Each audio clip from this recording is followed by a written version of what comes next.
Benvenuti a Planet Spin Podcast. Oggi apriamo una finestra su una figura che ha davvero rivoluzionato la pesca al persico trota a livello mondiale, Mike Iaconelli. O semplicemente Ike, come lo conoscono tutti, no? Utilizzando gli articoli, le interviste, insomma, i materiali disponibili sul sito planetspin.it e anche sul nostro canale YouTube Planet Spin Fishing, cercheremo di capire da dove arrivi tutta quella sua energia quasi contagiosa e cosa significhi davvero la sua celebre filosofia Never Give Up. Esatto, faremo proprio un'analisi del suo approccio, che è unico.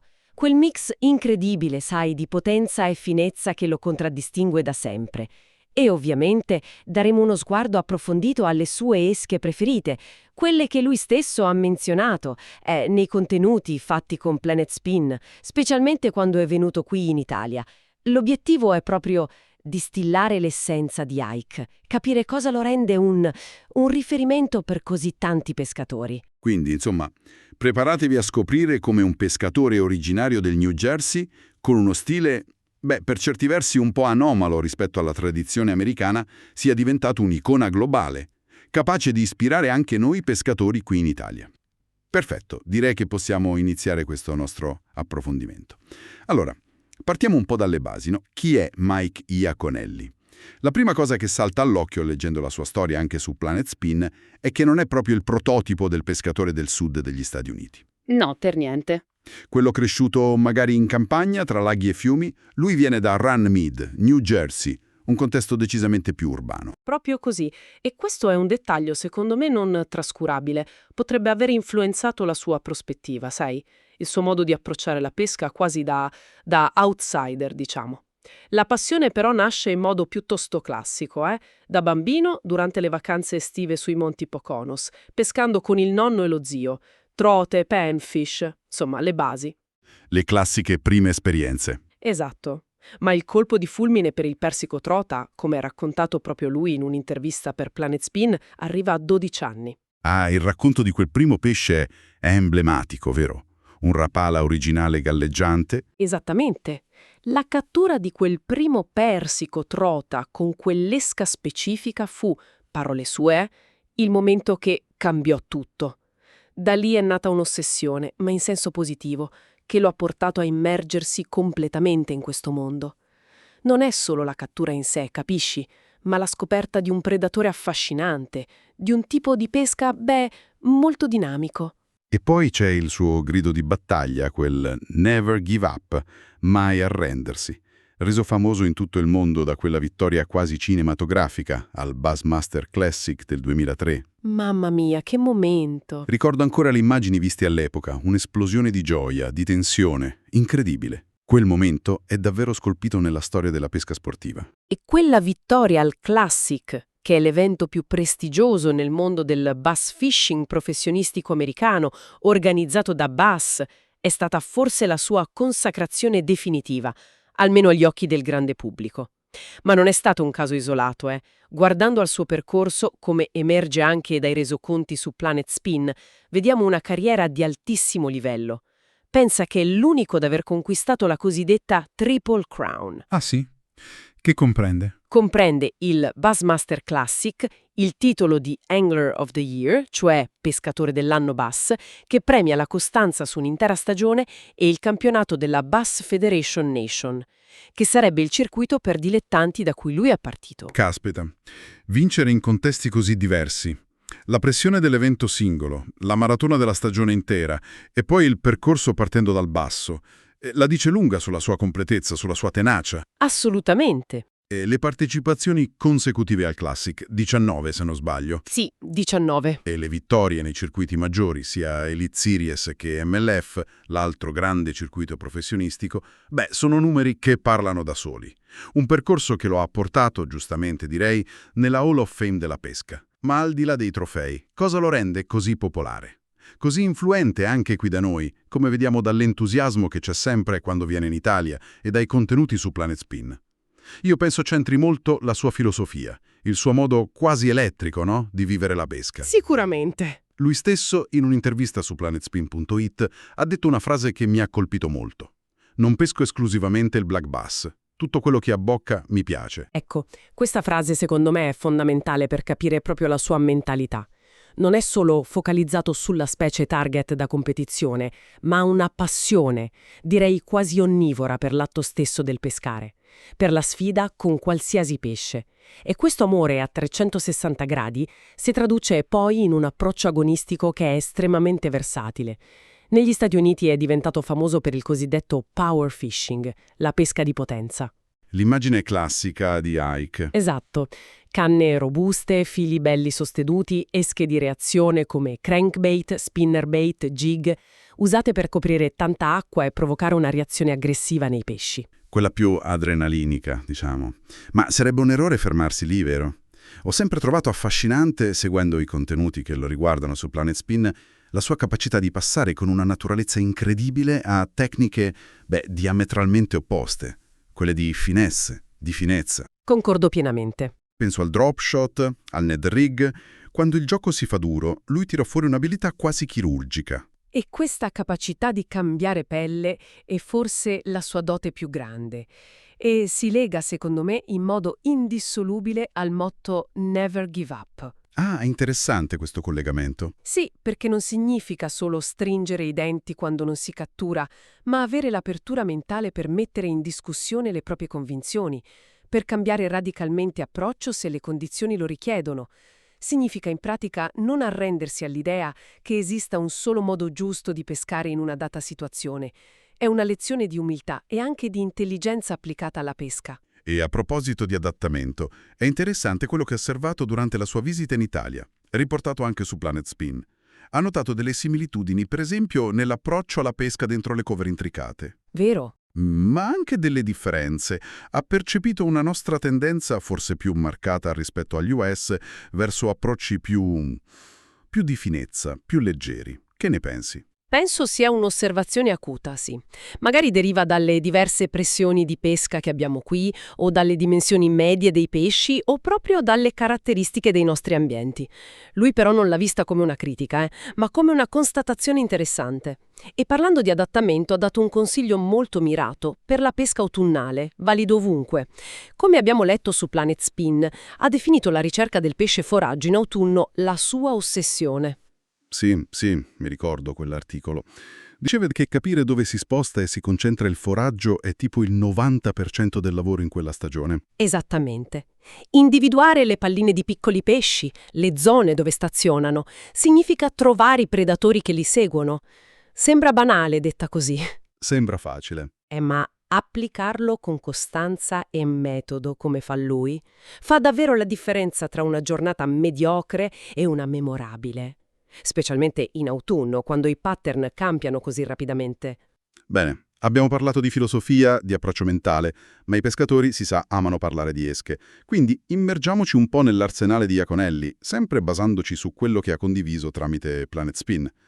Partiamo dalla sua amata pesca di potenza. Ma certo! Allora, quando si parla di potenza, ci sono alcune categorie di esche che sono ricorrenti nei suoi discorsi e nei video su Planet Spin. I crankbait sono un pilastro fondamentale. Immancabili. Esche che si innergono, oscillano, perfette per esplorare velocemente diverse fasce d'acqua e magari sbattere contro ostacoli come rocce o legni, scatenando la reazione.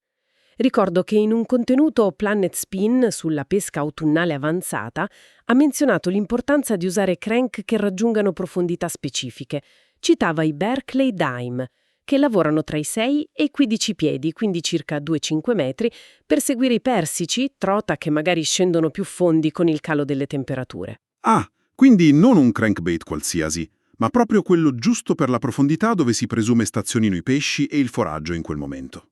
C'è una logica precisa. Esatto, la precisione nella scelta della profondità di lavoro è cruciale per lui.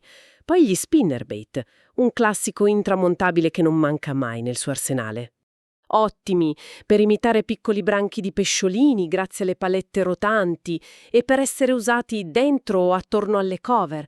Durante la sua visita in Italia, come documentato da Planet Spin, ha mostrato apprezzamento per modelli a doppia paletta Willow a foglia di salice, sai, tipo il Molix Venator Big Blade, che offrono molti riflessi e vibrazioni. E per la superficie, sempre in chiave power, cosa usa? Beh, i buzzbait. Esche di superficie con quell'elica che crea un forte disturbo, un rumore, ideali per pescare sopra erbai o in condizioni di acqua calda, magari per stimolare anche pesci un po' apatici. E un'altra categoria che Ike ha contribuito tantissimo a rendere popolare sono le vibration jig, o chatterbait, come sono più note. Ah, le chatterbait, sì. Su Planet Spin abbiamo visto come apprezzi esche tipo il Molix Lover. Ha anche tenuto dei seminari specifici proprio su queste esche durante le sue clinic qui in Italia. Combinano le vibrazioni di un crankbait, il profilo di un jig e una spiccata capacità anti-incaglio. Sono incredibilmente versatili. E infine il re delle esche da potenza per molti, il jig. Come lo interpreta Ike? Abbiamo visto qualcosa su planetspin.it. Sì, ci sono articoli che approfondiscono proprio il suo uso del jig. Lui predilige modelli compatti, anche per la pesca in cover molto intricate, come il Missile Mini Flip, oppure i football jig, tipo il Missile Headbanger, per pescare su fondali rocciosi. Ma la cosa interessante è che spesso li modifica. Non li usa così come sono. Ah, davvero? Tipo? Accorcia lo skirt, il gonnellino in silicone, per ottenere un profilo più piccolo, meno invasivo. Regola l'angolazione dell'antialga, il weed guard, per ottimizzare l'efficacia sulle ferrate, ma mantenendo comunque la protezione dall'incaglio. E l'abbinamento con il trailer, cioè l'esca siliconica che si aggiunge sull'amo, è fondamentale. Spesso usa gamberi siliconici, come il Chiger Crow, quando vuole imitare quel tipo di foraggio specifico. È affascinante questa cura del dettaglio anche nella pesca di potenza, non solo nel finesse. Ma, come dicevamo, la grandezza di Ike sta anche nel saper cambiare completamente registro. Quando serve precisione e delicatezza, quali sono le sue armi preferite? Sempre secondo quanto ha condiviso con Planet Spin. Qui entra in gioco la sua maestria nella pesca di finezza. Il drop shot è una delle tecniche che lo rappresenta forse di più in questo ambito.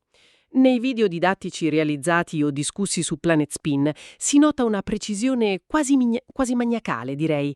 Non usa un solo modo di innescare, per esempio. Cioè? Sceglie ami piccoli specifici da drop shot per l'innesco sul naso, il nose hooking dell'esca siliconica. Questo lascia all'esca la massima libertà di movimento, la massima naturalezza.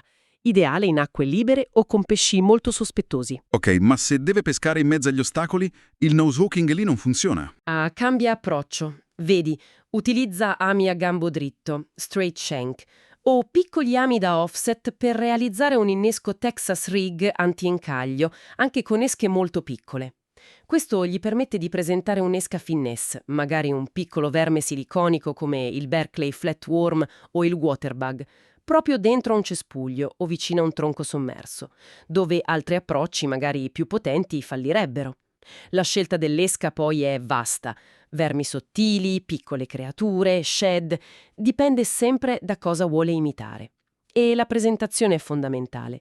L'esca deve lavorare in modo naturale, spesso sospesa a pochi centimetri dal fondo, molto statico a volte. E i colori? So che ha delle preferenze particolari, ne abbiamo parlato anche su Planet Spin. Sì, ha reso famosi alcuni colori. Su Planet Pin si è parlato spesso di Ike's Morning Dawn, quel rosa-viola traslucido che lui considera micidiale in tantissime condizioni di luce e limpidezza dell'acqua, dall'alba al pieno giorno. Ma la scelta del colore per lui non è mai casuale, Dipende sempre dalla luce, dal colore dell'acqua, dal tipo di foraggio presente. C'è sempre una logica dietro. Un'altra tecnica finesse che sembra piacergli molto e che ha mostrato anche qui è il Ned rig. Sembra quasi un ponte tra finezza e potenza. O sbaglio? Lo descrive proprio così, un perfetto connubio, dice. Usa testine piombate specifiche, spesso compatte e con forme particolari della testa, come quelle della famiglia Missile Baits che lui distribuisce. E anche qui la modifica è frequente. Accorcia lo stert, regola l'antialga se c'è. Il trailer è quasi sempre uno stick bait, un'esca siliconica a forma di sigaro, diciamo, un verme tozzo tagliato, come il Berkeley Max Scent General. Lo taglia per ottenere un profilo super compatto. Quindi piccolo ma efficace. Esatto. Compatto ma al contempo vibrante e attrattivo, anche grazie al materiale impregnato di scent. L'azione poi è minimale, piccoli saltelli sul fondo, trascinamenti lentissimi, lunghe pause. Lascia che sia l'esca a lavorare, più che animarla troppo. E per la superficie in chiave più leggera. non solo buzzbait, immagino. No, certo, le top water walking baits, le classiche esche che nuotano a zigzag, il famoso walk the dog. Esche come il Berkeley Drift Walker o il J-Walker che ha menzionato in contesti Planet Spin sono perfette per sollecitare attacchi in superficie all'alba, al tramonto o con cielo coperto. Lavorate con colpetti ritmici di cimino. Richiedono precisione e sensibilità. È incredibile comunque. Analizzando il suo rapporto con le esche, come emerge dai materiali Planet Spin, quello che colpisce non è solo la quantità di tecniche che padroneggia, ma questa ossessione per il dettaglio. Vero. La scelta esatta del lamo in base all'innesco, il modo di tagliare o modificare un'esca per ottimizzarne l'assetto o l'azione antincaglio, non sembra lasciare davvero nulla al caso. Assolutamente no. È un approccio quasi scientifico, potremmo dire, ma è guidato da un istinto che ha affinato in decenni di pesca ai massimi livelli. Conosce a menadito le attrezzature, le azioni delle canne, la resa dei fili, ma sa leggere l'acqua, il comportamento dei pesci, le condizioni meteo. È la fusione perfetta tra conoscenza tecnica, esperienza e quella che potremmo chiamare arte della pesca, no? L'interpretazione del momento. Dunque, tirando un po' le somme di questo nostro approfondimento basato sui contenuti Planet Spin, abbiamo delineato il ritratto di Mike Iaconelli, un percorso che parte dal New Jersey e arriva, sul tetto del mondo della pesca al persico trota. Un'ascesa alimentata da una passione bruciante, da quel never give up, che non è solo uno slogan ma una vera filosofia di vita e di pesca, e da una versatilità tecnica che onestamente pochi possono vantare. Se un innovatore, senza dubbio, capace di rompere certi schemi tradizionali del bass fishing americano, unendo potenza e finezza, strategia e intuizione pura. Ha lasciato un'impronta profonda, non solo per i risultati, ma per come ha saputo comunicare la sua passione. Lo vediamo anche dall'interazione che ha con Planet Spin e con i pescatori italiani. E le sue esche preferite, dai jig modificati ai delicatissimi drop shot, sono lo specchio perfetto di questa sua incredibile dualità. Forse l'eredità più importante di Ike, quella che possiamo portarci a casa dalle analisi e dalle interviste su Planet Spin, va anche oltre la tecnica specifica. È l'idea che non esista un unico modo corretto di pescare. La sua energia quasi irrefrenabile, la sua capacità di adattarsi, di sperimentare senza paura. Sono uno stimolo potente per tutti noi pescatori, credo. Pensiamoci un attimo. Quanto potrebbe migliorare la nostra pesca se facessimo nostra quella mentalità del non arrendersi mai? E non solo quando il pesce non mangia, ma anche nella volontà di uscire dalle nostre certezze, di provare tecniche nuove, di combinare approcci che magari sembrano distanti tra loro, proprio come fa Ike passando dal jig pesante al leggerissimo Ned Rig per provare a risolvere quell'enigma che ogni giornata di pesca ci pone davanti. Che ne dici? Assolutamente d'accordo. Speriamo che questo viaggio nel mondo di Mike Iaconelli, guidato dai contenuti di Planet Spin, sia stato utile e magari, chissà, anche fonte di ispirazione per le prossime avventure sull'acqua. Grazie per aver seguito Planet Spin Podcast. Alla prossima!